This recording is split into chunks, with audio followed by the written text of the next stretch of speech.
Hello. Hello, how are you? Yeah, I'm all right. How are you too? I'm good. I'm good. Excited to do this. Yeah, me too. Your backdrop looks amazing. I Thank initially you. thought it was a static picture, but looking at it now, it looks like you're sat in front of a library. I kind of am. That's very cool, yeah.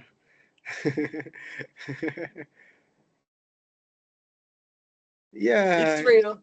And do you like my lovely Lego data center? Just, yeah, that makes just sense. patched in for you.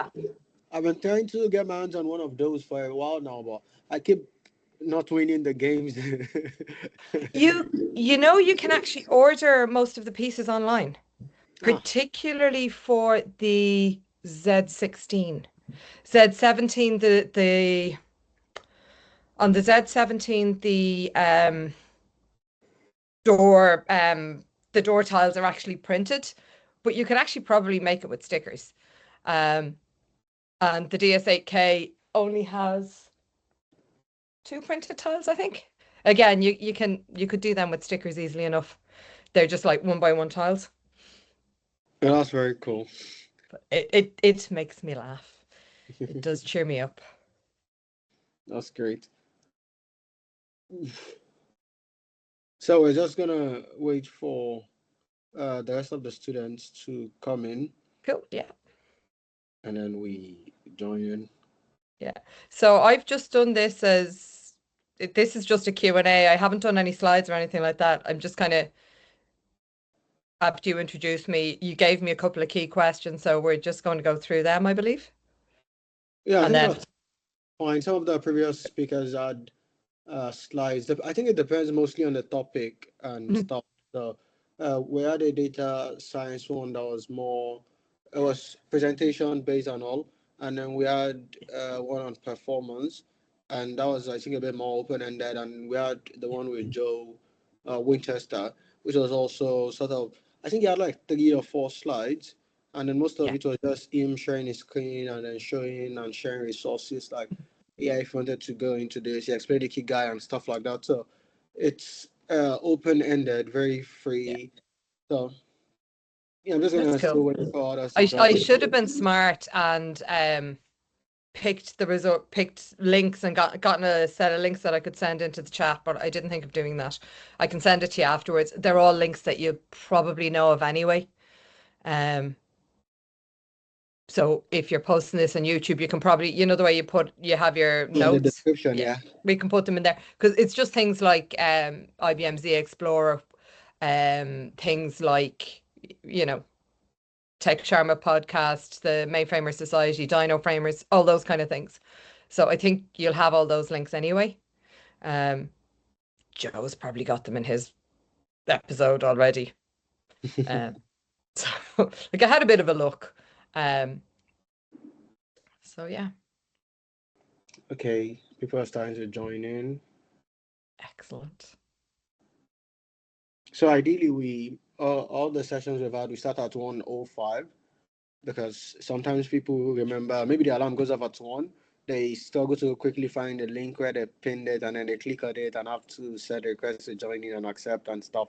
Yeah, So I know that feeling.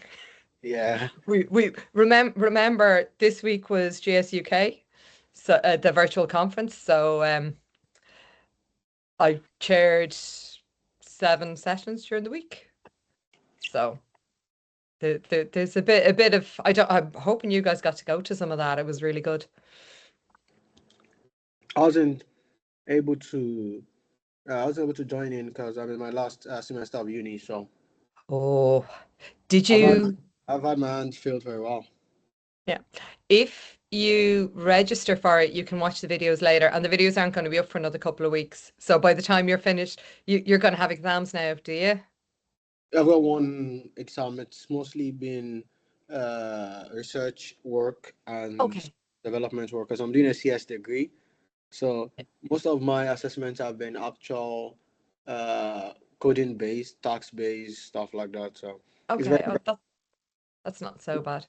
yeah. I can do continuous assessment. I can do stuff that I've tanned up, but when it comes to exams, I'm useless. I've never managed to do particular. I've taught courses and still done badly in the exam, even though I know the material really well. I can keep a bank up and running, that's fine, but I cannot do an exam to save my life.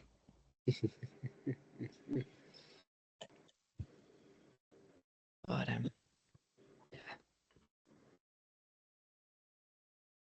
Oh, the guy that joined left. yeah, I've noticed there's only me and you at the minute. Yeah. You never know. People are studying, and there's a lot going on for people. Yeah, I guess, yeah. In fairness, who'd want to listen to me? I turned up 10 minutes early. Well, you're very good, Idris, and you're lovely, but I wouldn't want to listen to me. So, I find it funny.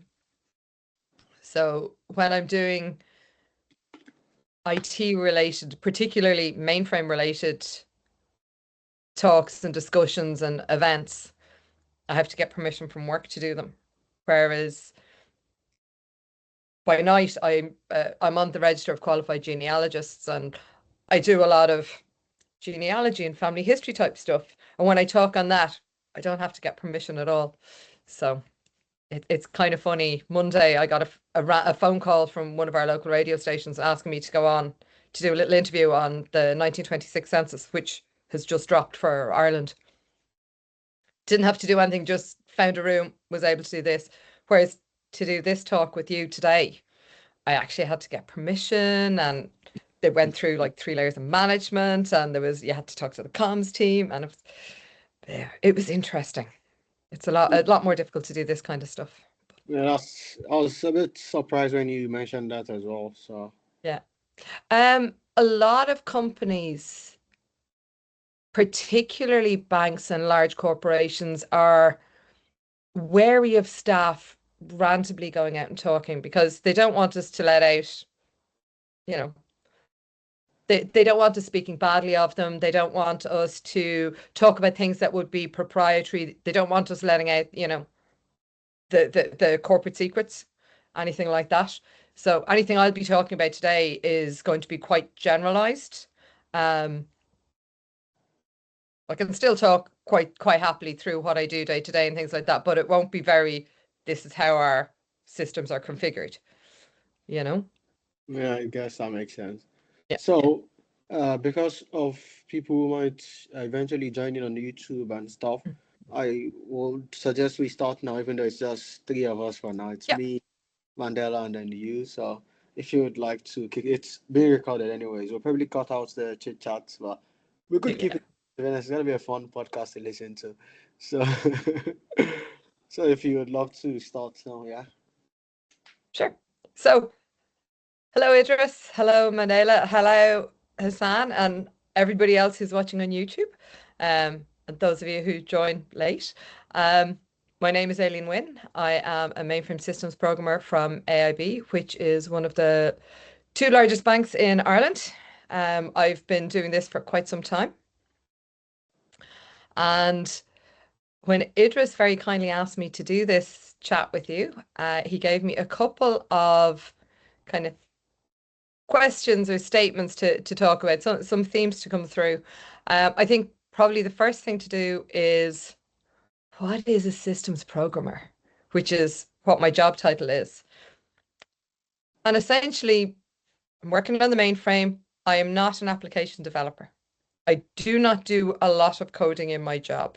Historically, there was a lot more coding in it, but essentially, a mainframe systems programmer is a specialist who installs, configures, runs some secure, optimize the organization's IBM Z mainframe environment. So it's focusing on the operating system, the system software, and configuration of the hardware. So it is not an application development role. Okay, we're the people that are responsible for keeping the mainframe up and running. Some system programmers are responsible for keeping it secure, looking at performance and compliance. There's operators who work 24 by 7. Um, it's very, very regulated because, well, in my case, it's banking infrastructure. It's kind of underpins the economy. It's it's important, but it's the kind of thing that's very much in the background. So it's not this new bright, cool thing, but it's really important, really impactful, particularly when it goes wrong. If we do our jobs properly, nobody knows we exist, which is probably a bad thing because people don't realize that we exist and don't know this is a job, and this is the best job in the universe if your brain works like mine. They don't realize it's a great career choice. Um, so we do things like maintaining, installing ZOS, which is the mainframe operating system, and other core software, things like the subsystem. So DB2, IMS, Kix, WebSphere, all those kind of things. Um, okay. So we install patches or PTFs, RSUs, which are recommended service units. So we install our maintenance, we upgrade. We also do the same type of thing for ISV or third party software. We perform system diagnostic. So we if there's a problem, we investigate what that problem is, why it's happened. We look for root cause analysis. We do major incident support. And I'll talk a little bit about these a little bit more later on. We also monitor and analyze system performance and capacity. And I know you had John Baker on a while ago talking about that because Mr. IntelliMagic himself. We design and support high availability and disaster recovery. And again, something I'll talk about in a little while. We talk to vendors for different software and hardware products. You've got the mainframe, you've your disk, you've your tape, or in our case, virtual tape. It depends what you're doing. You know, your whatever other hardware you need to talk to. And then the best bit or the worst bit, depending on how your head works, is we do on call 24/7. So it depends where you are, what kind of a team you're on, how often you have to do that. But essentially, the mainframe doesn't sleep. It's up and running all day, every day. We have customers that need to access funds all of the time from around the world. So in our case, we work on ZOS, which is the IBM supplied operating system, which is really, really cool. That's my particular role is specifically around that. There are other system programmers in my organization that would look at specifically Kix and DB2 and IMS, MQ. There's people looking after Connect Direct, which is a file transfer. There's people looking after systems automation, which I kind of think is a bit magic, but really it's just because magic is science we don't understand. And systems automation is a phenomenal piece of software. There's loads of others that we look after as well. We use lots of tools, some of which you'll have heard of, some of which you may not have. My understanding is that you've all had a little bit of a look at mainframe, a little bit of experience. So I'm sure you know things like you've come across TSO and ISPF, you've come across JCL. It's great fun. So tools like that, and then you'll have heard of IntelliMagic. There's many tools for monitoring, for performance and capacity. There, all sorts of things like that.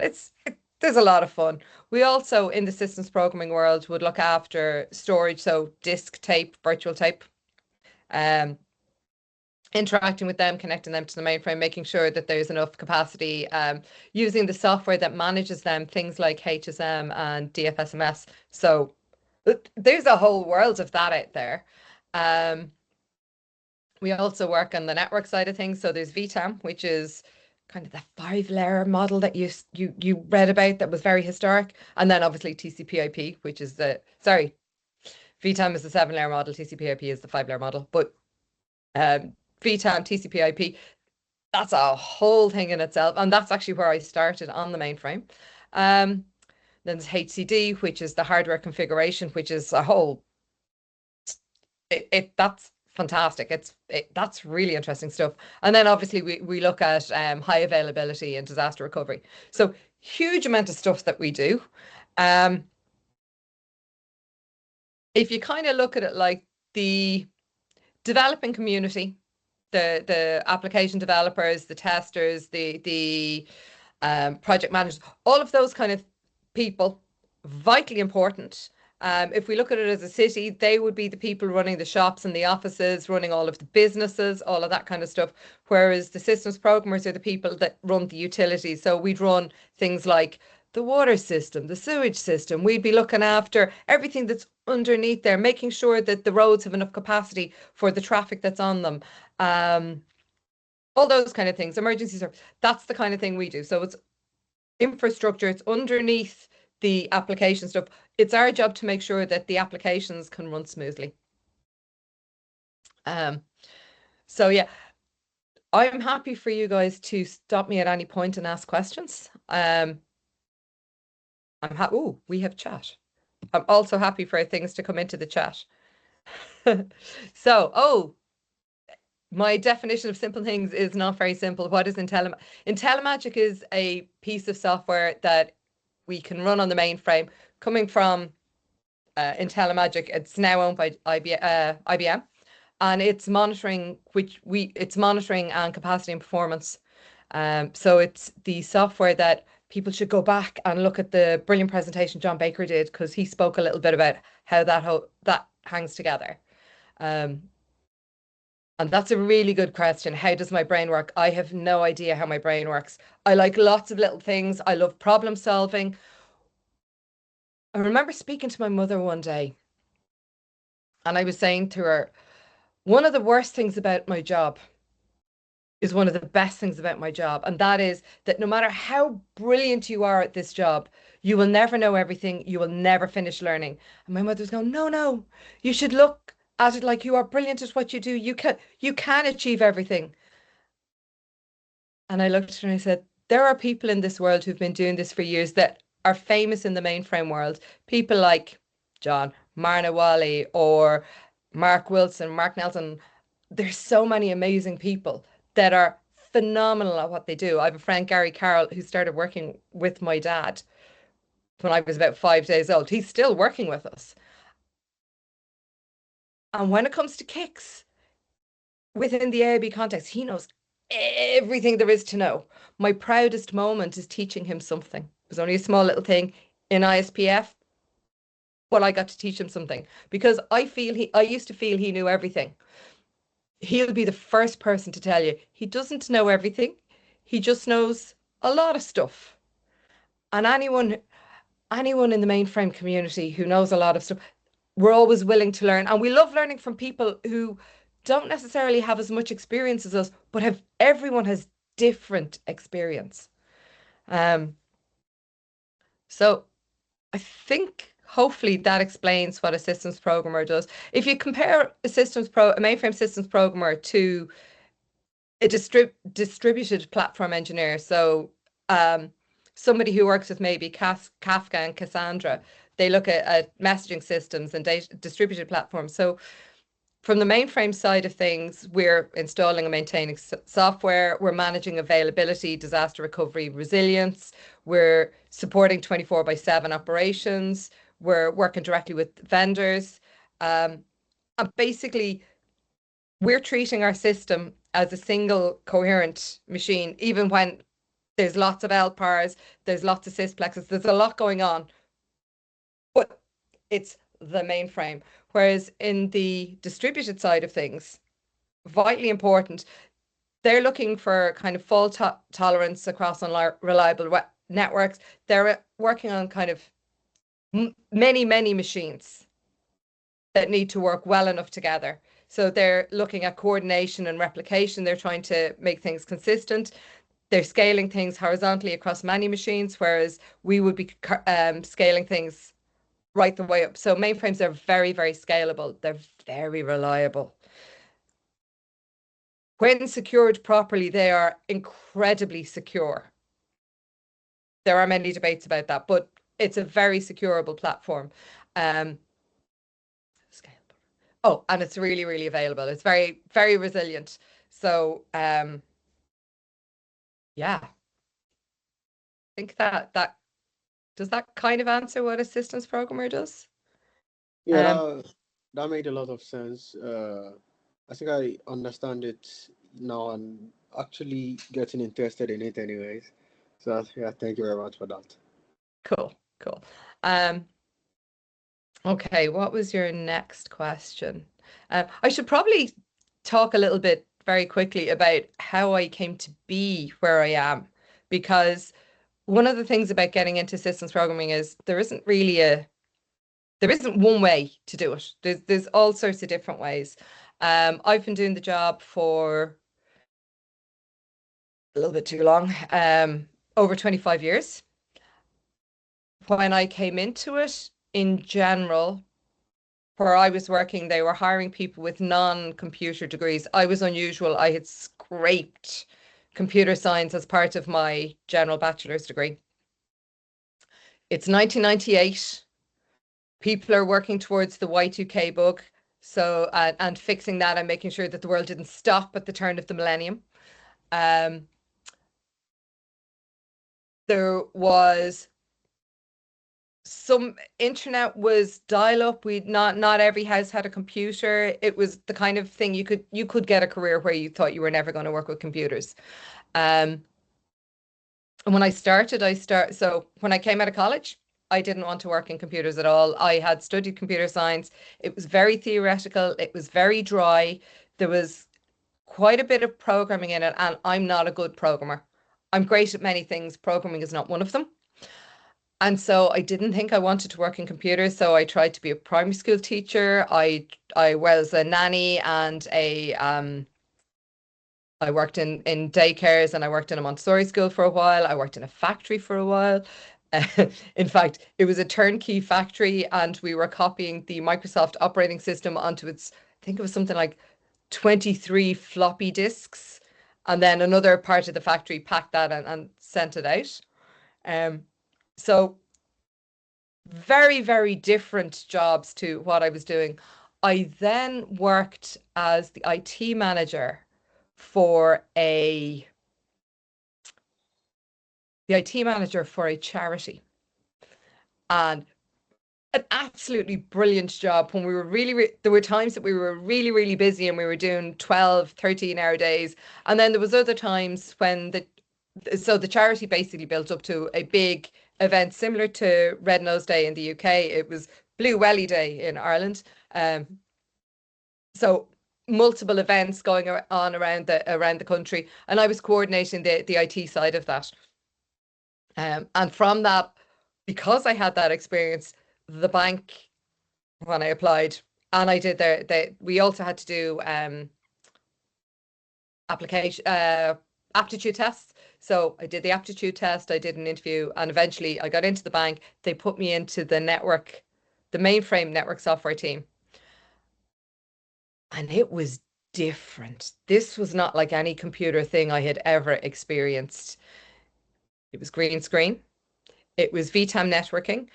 I had, so when I was in college, we used to write our notes out and we'd put them in binders. And I had about 6 foot worth of binders of notes from when I was in college.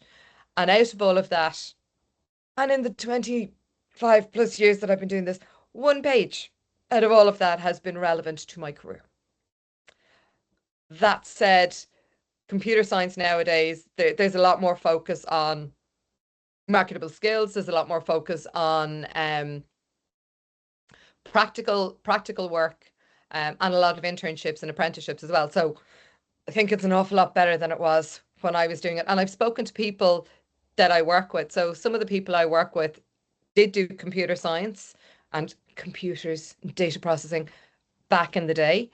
And it was very theoretical, and a lot of assembler programming and COBOL programming in their courses. We didn't do that. We did Modula 2. Some people did Fortran. I didn't. We did x86 assembler, which it's completely beyond my ken.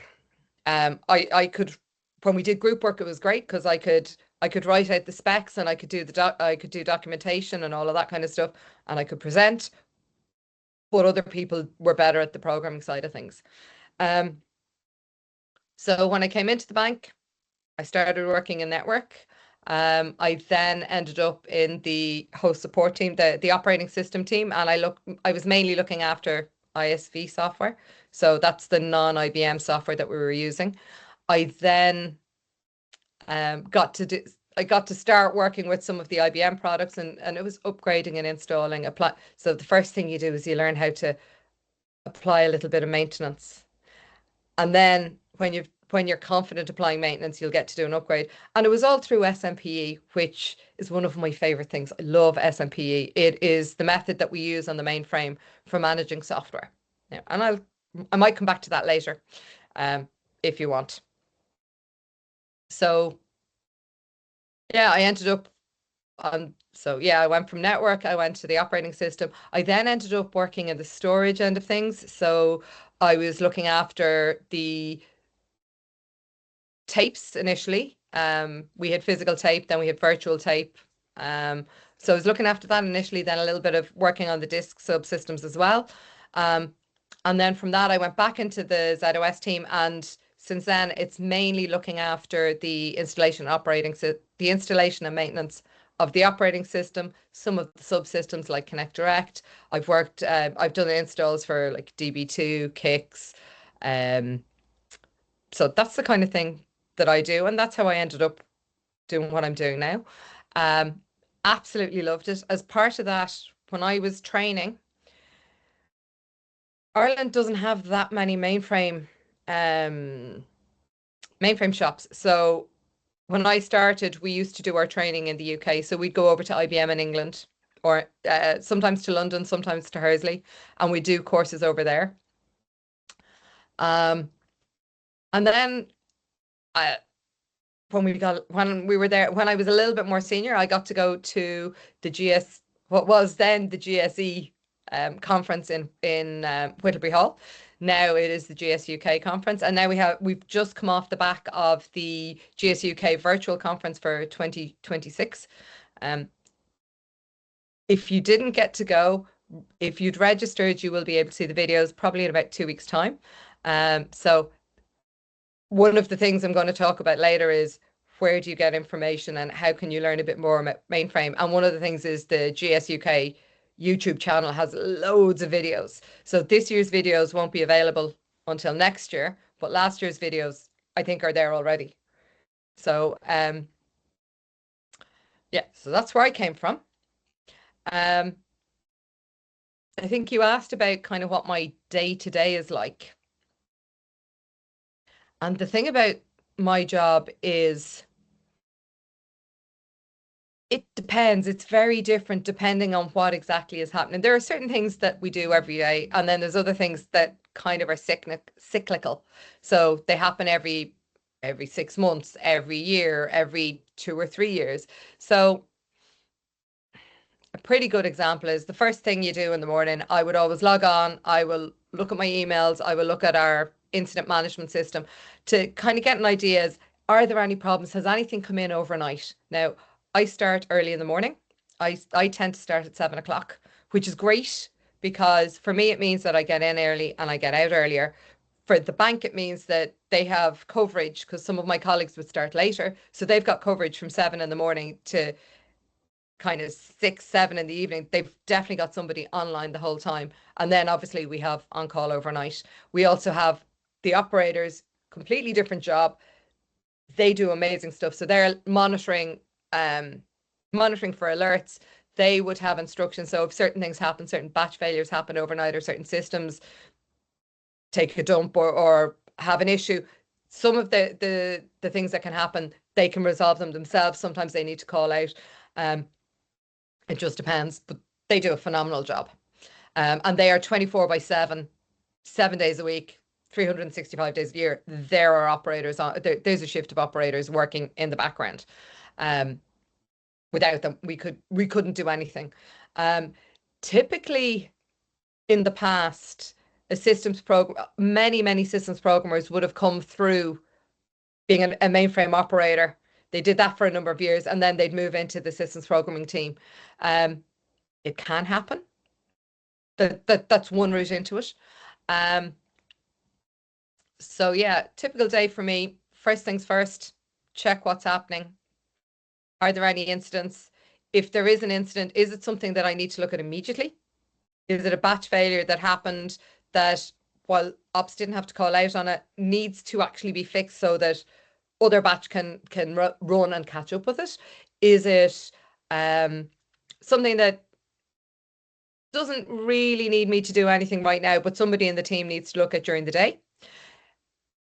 Is it there's a system down that I wasn't expecting to be down? Was there a change that happened overnight and it's had unintended consequences? So looking at all of that kind of thing, more for kind of a situational awareness, just to see what's happening, just to make sure that everything is good. If there's any problems, as I say, we triage it, we look at what needs to happen, we prioritize that. Sometimes there's nothing. Most days you go in, you have a look at everything, systems are green, all is good, and then you start the planned work. So it depends very much on what you're doing at the time. So you may be like on a Monday, I would tend to come in and I would look at the whole data and any fixes that have come in for ZOS and for Connect Direct and for, you know, DB2, whatever. Look at those fixes. Do we need to download them? Do we need to have them there? We'll start looking at installing them, applying them a couple of times a month, and then you've got your RSU. So any urgent fixes you'll download immediately, just in case you see that problem and you need to roll them quickly. But in general, we would tend to stagger our maintenance and do it a couple of times scheduled during the year. And that's typical of most places. Most mainframe shops would do that. Now, depending on the size of an organization, some systems programmers have very narrow roles, and smaller organizations you would have a broader role. So sometimes you will have the systems programmer does a little bit of kicks, a little bit of DB2 management, would do ZOS, would also do the storage, would do everything. And then in other places you will have some system programmers that literally just this team will just look at ZOS, and another team will just look at kicks, and another team will just look at MQ, DB2, IMS, whatever you want it to be, network storage. I've been lucky enough to be able to get a pretty wide range of different things. And I really like that. So, for example, when you have new hardware, you need to review, do you need to make changes with the network connectivity? Do you need to make changes with any, what software needs to be upgraded? Do you need any fixes or any PTFs for compatibility, or is there anything required? So you'd make sure that you have all of that in place, and then you have to roll it out. Depending on an organization, you might be able to roll it out, a number of LPARs in a change window, or you might do it a single LPAR at a time in a change window. It depends. It's very regulated. So you will always put something in your sandpit, first of all, your sandbox, your development, whatever you like to call it. That's the one that the systems programmers put things in to make sure that it's not going to break the system. Once you've done that, you'll move on and you'll put it into your test system, which is kind of where your developers are working. So it's a really important system. You still have a lot of people logged on depending that on this system is working, but it's not production and it's not external facing. Once you're happy that something is working in production, you can then roll it into or migrate it into your production environment. And then hopefully all as well. So some days that's what I'm doing. I'm looking at fixes, I'm looking at maintenance and making sure that we can roll it out. Other times we might be looking at upgrading the operating system. Again, when you're doing that, there's a lot of steps you need to go through to look at, is all the other software running on that operating system going to be able to cope with the new version of the operating system? Operating system upgrades we do every maybe 3 to 5 years. Machine upgrades. So if you're migrating from a Z15 to a Z16 to a Z17, whatever it is, again, it's something that you do every couple of years, and they're big projects. You'll also have to upgrade your storage. You have to upgrade your network connectivity. So things like that. Another thing that we do every year, and it's brilliant fun and a hell of a lot of work, but it is kind of fun, is you'll test your resiliency, your data. So a data center failover. So when you have multiple data centers, what happens when you lose a data center? What happens when you lose one of the mainframe boxes that you have? How are you going to run your production? Are you still going to be able to run your test? So we do a lot of planning around this. we kind of look at what can we do to make sure that nothing goes wrong. So most of what we're doing is preventing any issues. So it's very preventative. It's not so much reactive. However, if there's a problem, we get in there. We want to know what happened. Why has it happened? The first thing is what services are down. What do we need to bring backup service so that users are unaffected? Once the users don't notice, we can then go back and look at, is there something that's failed right now? What do we need to do to fix that? What has happened? Why has that happened? We get to the root cause of it. Once we have the root cause, we then look at what can we do to make sure that that doesn't happen again? How can we prevent this failure? What's going to fail next? How can we make sure that nobody notices? As I said before, if we do our jobs properly, people are not going to notice. And that's the hope. We want to make sure that we have service up and running at all times, that nobody notices that anything goes wrong. We don't want people to see anything going wrong. We don't want people to see that things are not necessarily always as perfect as it looks. Kind of like a swan. They're beautiful gliding across the canal. They look lovely, but underneath the feet are pedaling really, really fast to propel them across. So yeah, that's kind of there's so many things we do. It just depends on the day. Um, the thing about mainframe system is you can have them up for decades. They could they can stay up and running. You're always going to maintain service, or at least that is the plan. You try to maintain service at all times. So you would always try to maybe have two systems with the same applications on both of them, maybe with data sharing, so that when you've got one down, the other one can take all your workload. The other one is running, so nobody notices this one has gone down. Um, one of the other things that's the mainframe does really, really well, as I mentioned, systems automation. And one of the things it does is it can restart systems if there's a problem. So if your IMS system, which is a major database system of record, if that goes down, automation can bring it back up. And there is a possibility that operations may not tell the team that there's been alerts for like 2 or 3 minutes, by which stage the issue is fixed. What happened? Why did it happen? What caused it? What do we need to do to prevent it? Are all things that we absolutely have to look at. We have to understand what happened. We have to be able to prevent it happening again. But you may not necessarily notice while the issue is happening. Other times you'll have slowdowns or whatever, and you will notice what's happening. And then you're trying to make sure that you maintain service to the best of the ability that you can.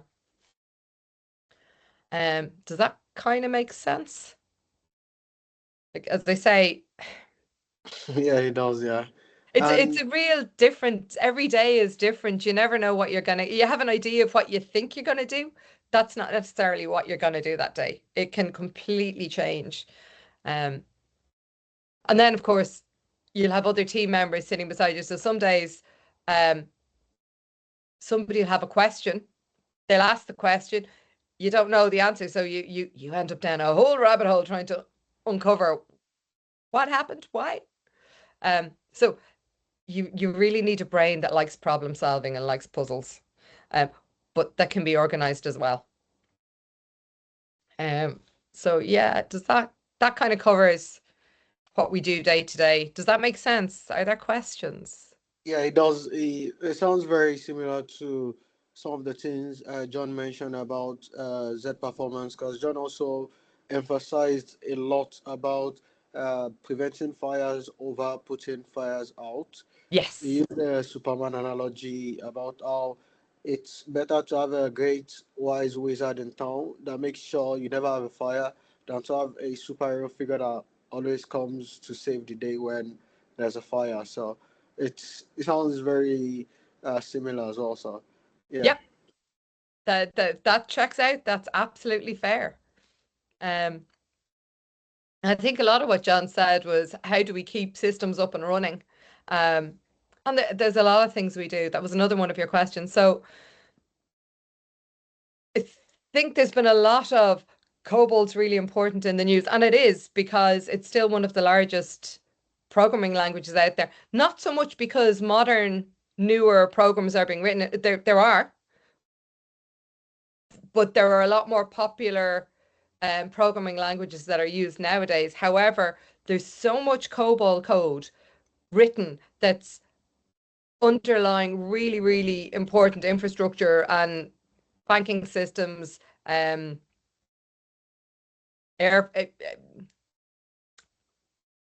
I've lost my words. Sorry, banking systems, or the airline industry, insurance, large retailers, all using COBOL, have used it for many, many years. So that's still sitting there, and it's backward compatible. So pieces of code that have been written, I don't know if the 60s and 70s. I know we definitely have code running from the 1980s that is still running today, underpinning some of our services. And it's good code and it works really, really well. And other code has been put on top of it to create other services and to for other applications to use. And now, of course, we've got microservices. You now have things like Java, Mainframe will run Python, and there's Linux. It has many other new technologies running on top of it. Like you can run your Dockers with your Docker containers. You've Kubernetes.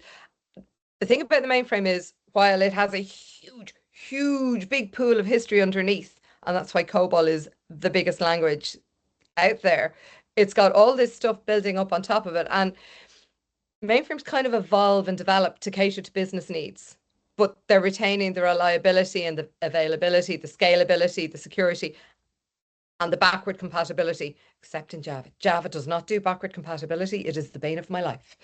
And so it's kind of like, the way watches used to be an analog watch, which had the numbers on it and it had the big hand and the little hand. That's how you told time. And then you had the digital watch, and you probably had your first watch when you were a little kid, and it had like the time on it in digital numbers, and it might have had a light and maybe an alarm. And then, oh, am I freezing? I thought my Wi-Fi was okay. Oh, is it just when my brain does a glitch because I forget my words? That's just me. My brain glitches and I forget my words. Sorry. It's weird talking to no faces. So I kind of forget that I'm trying to remember that I'm talking to many people and each of the little dots is a person. It's weird, but yeah, watches. So the way you have your analog watch, and then we got digital watches, and then digital watches started doing things like, lights, and then it had alarms, and then it had calendars, and then and nowadays it does your blood pressure. You can buy things using your watch. It has my car key is on my watch. Like, you can do everything on it. Mainframes are like that. It's a watch is a watch is a watch. A mainframe is a mainframe, but actually it does all these amazing things that it definitely didn't do when it was putting people on the moon back in the late 1960s, early 1970s, and because of that, we have to keep all of that in mind. So we have to design platforms that we have to expect that there's going to be failures. We have to design for resilience so that before anything breaks, we have a way around it. So things like every layer, there is redundancy, the processors, the memory, network, storage, everything has redundancy built in. So if something on the network goes down, we've got another route. If our storage box goes down, there is a second one in the background that we have been I can't think of we've been sending the data over, so we have it in two places, so we can immediately fail over to that. We can hyperswap to it. We like to run our workloads in multiple places so that if something goes down, again, workload will keep running and we can just forward the rest of it to the side that's running. I already mentioned that we keep our test and our production and our sandpits as separate as we can, so that if I'm doing something on the sandpit and I break it, it falls over.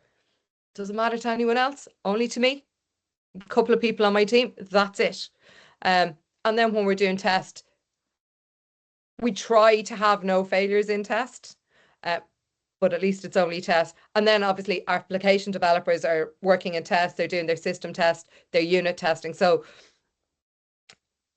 it means that mainframe can be very resilient, and when you get to production, you minimize the problems that anyone is going to see. We also have recovery targets, your RTO, which is the time it takes, your recovery time objective. So how quickly you can get things up and running and back to normal. And RPO, which is how much data loss is allowed. So are you allowed go back a second? Is it point something of a second? Is it one transaction in DB2? So we have to be really careful to ensure that we have resilience and we have baked everything in so that we have the minimum amount of loss if there is a catastrophe. Another thing that we do to make sure that we can keep things up and running as long as possible is our shutdowns, and our shutdowns and our startups are automated. So I mentioned systems automation. It is a godsend. It is amazing. So systems automation, GDPS, what it does is it will make sure that every service on the mainframe is shut down in the correct order. So you can have hundreds, thousands on large systems of different applications and different services that need to be shut down, and automation will shut them down in order. So our shutdown, from a shutdown to a startup, can take an hour, whereas in fact the shutdown usually takes maybe 10-15 minutes when we get to that point, whereas I know some of our mid-range boxes, it takes an hour and a half to shut them down, and then you've got to do the work before you can bring them up. Whereas for us, we have our shutdown done really, really quickly because it's automated, because there is no manual human intervention required. It's absolutely, I just love automation. I'm in awe of it. Automation will also detect failures, and if something falls over, as I said earlier on, it'll just restart it. Now, it'll restart it. If it can't restart it after 3 times, it puts its hands up and go, I can't start this. Somebody needs to look here. There is a problem. And then obviously somebody goes in, looks, and whatever needs to happen happens. So yeah, we automate things as much as possible. Systems automation, it'll also coordinate recovery across the entire system if needs be. And that kind of reduces our reliance on human intervention. It reduces our reliance on scripts and checklists of what we're doing because it is automated. Our change control is quite tight as well. So anytime we do a change, we need to have an installation plan, we need to have a backout plan, because if something goes wrong with your change, you need to be able to bring back up your service. So an installation plan, a backout plan, and you need to know how to test it as well. But really, I do not make a change without backing everything up before I do it and knowing how I can return to where I was before. There are the odd times where you're going to have to fix forward, but in general, you want to be able to get yourself back to where you were before. And that's kind of really important. Change management is really, really important. Another thing that we do that's vitally important, and really it's not so much the systems programmers as the operators. They monitor consistently and constantly. They have screens monitoring every time anything happens on the mainframe. I don't know if you've ever had the opportunity to look at the system logs. They're amazing. Anytime anything happens at all on the mainframe, there is an associated message somewhere. Sometimes it will be in the task log, sometimes it'll be in the system log, but there will, or an SMF record, there will be a message that can be read. One of the things I used to love when I looked after Connect Direct a lot, which is a file transfer program, is the mainframe logs were really easy to read because the first 8 characters are kind of a message code, and then it'll tell you what the message are. It was much easier than reading the logs on the Unix and the Windows boxes because they were all one big, huge, massive line, but the line was maybe half a page of text. So it was really hard to find things in it. And mainframe logs in general are a single line, 80 or 127 characters wide. They're not that bad. So it's very easy to read them. There are multi-line messages, but it just makes life easier. But yeah, so operations, anytime something happens, they will get an alert. It's usually sent out to some software that will give them a nice kind of GUI, like Splunk or Interlink or whatever, Maxim. So they can then, if needs be, alert us. If they can deal with it themselves, they deal with it themselves.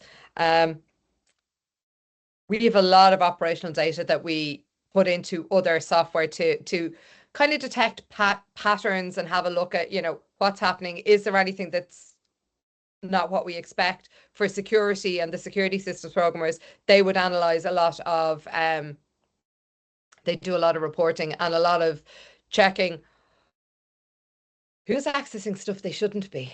And there's an awful lot of analyzing different logs, different data, just to see, are there anomalies, what's working well, what's not working well, are there bottlenecks in traffic, are there particular tasks that are using too much CPU that we need to tweak maybe. Yeah, that's kind of what we do. And then obviously we practice failures quite regularly. We do every year, every 6 months, depending on the area you're in. You will look at failing components and what happens when that component fails. So sometimes it's a paper exercise. You sit down when you're planning an installation or you're planning software and, I want to do X. Well, if this component fails, what is going to happen? How are we going to keep the service going? If we lose a box, if we lose a data center. So there's a lot of coordination, not just of the actual hardware, but coordination of the people, making sure that we all know what our roles are when we're trying to recover. So, for example, Idris, you might be looking after ZOS. I might be looking after some of the ISVs. Mandela might be looking after the network, checking that the network is up and running. We'll have somebody else looking after storage. Can they write a tape? Can they read a file? So there's different people looking after that. And then you'll have somebody coordinating and managing who's doing what, making sure that they hear back from how are things for you, and all of that kind of coordination as well. So resilience for us, it's beyond vital. It is one of the number one things, is to make sure that we have a system up and running and that if anything goes wrong, we can cater for that. So yeah, that's kind of what we do around how systems programmers keep large systems up and running. Does that kind of answer that question? Yes, it does. Yeah. Okay, cool. So the last thing you asked me, and in some ways it's the easiest, in some ways it's the most difficult, is how do you get, so you're looking for how students or career changers get started. And there's so many different ways. As I said earlier on, there isn't one single way to get into mainframe systems programming. You guys are all, well, you're in university and you're actually getting a little bit of hands-on and you're learning about mainframes, which is phenomenal, because for many years there was no mainframes in universities. There is now, and it's brilliant. I think that's vital. There's things like the IBM Z Explore learning platform, which is really, really helpful, and that has a systems programmer pathway. The Open Mainframe project have some really nice courses. DinoFrame, which is Emma Skosvard's website, it's brilliant. It has nice little tutorials on how to do things. And then you've got Stephen Purva's 7 Nines, which is great. You've also got like the various communities. So on social medias like LinkedIn, Facebook, though you may be too young to use that. I'm going to go out on a limb and say probably on Instagram. There's definitely Slack. There's definitely Discord. The Z Systems enthusiasts, absolutely brilliant, full of people who are ready, willing, and able to share their knowledge with you. There's message boards like IBM Main. I like a message board, but I was brought up in an era where we didn't really have that much internet, and email was the way to go. I accept that that's very old school, but I like a good old message board. There's amazing podcasts out there and vlogs. I love that you guys are doing this. We've got Terminal Talks, which is brilliant. If you want to get a good grasp on random mainframe subjects. They've been going for years, so it's worth looking back at their older talks as well. You've got Mainframe Coven, you've got the Tech Sharmat podcast, you've got the mainframe various mainframe community podcasts, you've got Diary of a Mainframer. So loads of different podcasts that will teach you all about all sorts of different aspects of mainframe. Like as I say, there isn't a single entry path. There's a number of apprenticeship type programs as well. There's Emma in the US. There's Vertali have their New to Z. You've got Broadcom and their um, Vitality program. IBM do apprenticeships as well. So there's load. I think some of the banks like Barclays have a great apprenticeship program. So if you can get an apprenticeship, that's really helpful. So to apply for things like that, it's really good if you've done your IBM Z, Mainframe Explorer, if you've done things like that.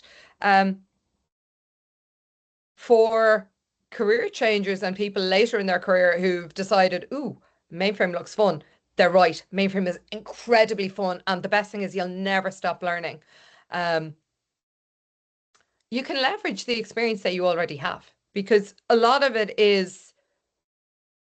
experience you have, particularly if you've been working in IT, is kind of cross-platform. It will come in handy. Just knowing things in the back of your head is really helpful. There's a lot of free education online. There's a lot of COBOL courses if you want to go down that route. There are, as I said, a lot of the podcasts talk on little, specific bits of systems programming. I mentioned earlier, and I'll say it again because it's amazing, the GS UK conferences. So the virtual conference and the YouTube channel have the Waves 101 and 102 stream are brilliant. And if you can get to any of the Waves events, they're phenomenal. Highly recommend them because that will allow you to get to know people and networking and getting to know people for mentoring, but also just to be able to ask people questions. What's it like? How do I deal with those kind of questions? And in general, the mainframe community are really, really helpful. Most people want you to do the best that you can and want you to enjoy your time on mainframe. Now, it is not the career for everyone, and I wouldn't want anyone to think that I think everyone should be a mainframer. Some people don't like that. It's not how their brain works. My youngest sister has taken the piece of my job that I dislike the most, the compliance and the paperwork. So she's made a career out of that and she loves it. And I'm proud of her and I'm delighted for her because she's brilliant. She loves what she does. It is my nightmare. But she will also tell you that my job is her nightmare, apart from my crypto chips, because she heard that word once and she thinks it's amazing. And the crypto chips and the cryptography on the mainframe is phenomenal. It is amazing. It's also beyond my comprehension, but it exists. There's also a lot of certification and a lot of Credly badges that you can do. I think you can do some of them through IBM Explorer. There's a lot of Centera have courses, Udemy have courses, all of those platforms are amazing. If you can get some hands-on experience, that's even better. You don't have to start off being a mainframe. It's great to have experience. Really, employers want to see enthusiasm. They want to see somebody who can remain calm when they're under pressure. They want somebody who can maintain attention to detail, who can see something. Pattern recognition is really handy, especially when you're reading logs. Logs are long, but if you get good at pattern recognition, you can realize that you don't need half of these messages. You can ignore them. You can page down. The longer you're doing it, the quicker you can look at logs. And you can find that anomaly and that weird message that in amongst the 10,000 lines of log that you've just looked at. You need to respect the process. That doesn't mean not question it. It means respect that there is a process there, learn what the process is, and then have a think, is there something that you can do that will improve it? But ask first in case there is a reason, not just because I said so or we've always done it this way, but sometimes we'll do something that looks a bit strange, but there's a good reason for it in the back. It's not easily apparent to you why we're doing it, but a willingness to learn. Wanting to learn is probably one of the most important things that we have. You'll never stop learning in this job. You can know everything there is to know about something, but you'll still need there's still so much constant change that you're always, always, always learning multiple things every day. It's never static. Um, what else? You you're going to start off looking at things from a wide thing, and then you might find that you like things and you can specialize. But just wanting to learn and then finding things that that inspire you, that you enjoy. Um, and yeah, I think that's kind of how you can get into it. Does that kind of make sense? Yes, it does. Yeah, that makes a lot of sense. We already do some of those badges at the society. We try to keep it going on a weekly basis. So Wow. it's it's nice to every time, like it's nice to get more confidence in them, especially for the members of the society that, oh yeah, this is actually relevant and this is like a right pattern also. Yeah. Cool. That the more you can do, the better. And hopefully you will end up loving the mainframe as much as I do. Like I came from a background of I'm never working with computers again. I hate them. To the mainframe rocks. I absolutely love it. I have the best job in the world. Um, it brought me great joy the other day to hear myself being quoted by somebody, but I never trust a computer I can't lift. Sorry, I never trust a computer I can lift. Never trust a computer I can lift. If I can throw it, it's probably going to break. If I can't lift it, if it's a mainframe, it's beautiful. It tells you what's wrong. It'll tell you what it doesn't like. It's very chatty. And that's what I like. So, yeah, I'm hoping that I have given you answered all the questions you had and given you something useful and helpful. It was brilliant meeting you and some of your colleagues when you were at GS UK last year in November. Hopefully we'll get Yeah, to see some of you again. yeah, we're Um, hoping that. yeah. So So I think that's like most of it. This is usually what the session is all about, just getting answer to those questions, society members and people outside of society, because it's a public YouTube. But the primary aim is for society, University of Hampton, mainframe societies, then to have answers to burning questions on mainframe career and stuff. So yeah, this has been really good. Thank you very much again. Thank you. thank you. Mandela, do you have any questions? No. Okay, you were very quiet through the session. So yeah. There's an awful lot in what I say, and I do have a bit of word vomit. So thank you for being here, though, Mandela. You were here right the way through. Yeah, he's a legend. Well, thank you very much. I'm going to end this now so the recording stops, and then we're going to, I think, crop it a bit, the because I joined a bit too early, so and then put it on YouTube and then do a LinkedIn post. So I will make sure to get all the links across to you. Perfect. Thank you very much. Have a Thanks a great million for weekend. having me. It was really good to be here. Yeah, very glad to have you as well. Bye bye. Bye. Bye.